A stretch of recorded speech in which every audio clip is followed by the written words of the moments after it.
రాధ విషయంలో రాధనైతే ఇంకా ఆటో ఎక్కించుకొని ఇంక దుర్గా అయితే తను కిడ్నాప్ చేయకుండా సేఫ్గా తీసుకొచ్చి మళ్ళీ ఇంటి దగ్గరే వదిలేస్తాడు.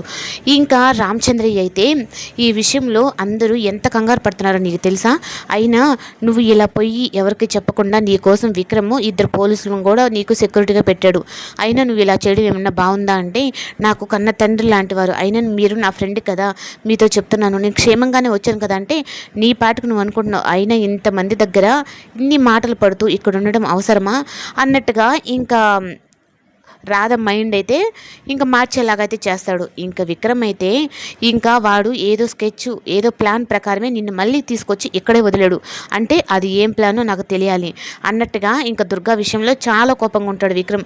కానీ విక్రమ్కి తెలియని విషయం ఏంటి అంటే, తన ఒక కండిషన్ మీదే ఇక్కడికి మళ్ళీ వచ్చింది, ఇప్పుడు ఆ కండిషన్ తర్వాతనే వెళ్ళిపోవాలి అన్నట్టుగా దుర్గా కండిషన్ పెట్టి మరి ఇక్కడ పంపిస్తాడు.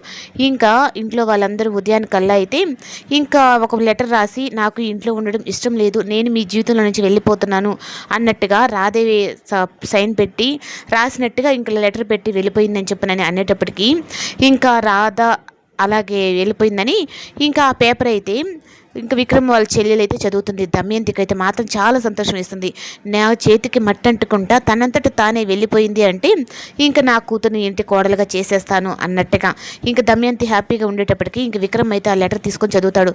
ఇది రాధ రాసిన రైటింగ్ కాదు, దీని వెనకాల ఏదో కుట్ర ఉందని నాకు తెలుసు. నిన్నటి నుంచి రాధ అక్కడి నుంచి వచ్చినప్పటి నుంచి కూడా చాలా భయపడుతున్నట్టుగానే ఉండింది. నిన్న ఉదయం నేను వెళ్ళేటప్పుడు చాలా సంతోషంగా ఉన్న రాధ, నేను వచ్చేసరికి తను భయపడుతూ ఏదో విషయం మీద తను బాధపడుతున్నట్టు నాకు అనిపించింది.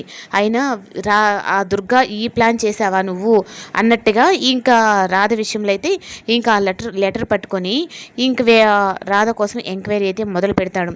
దమయంతి అలాగైతే ప్రియా అయితే కనిపించదు, ఎందుకంటే రాధని తీసుకెళ్ళింది ప్రియా తీసుకెళ్ళి దుర్గ దగ్గర వదిలేసి నా పీడని నేనే వదిలించుకొని వస్తాను అంటే నాకు అంతకంటే సంతోషం ఏముంది అన్నట్టుగా ఇంకా ప్రియా తీసుకొని వెళ్ళేటప్పటికి రాధ అయితే మాత్రం ఇంకా మా నాన్న చెప్పాడు 1000 మంది నీకు అడ్డుగా వచ్చినా విక్రమ్ నిన్ను కాపాడుకుంటాడు అని.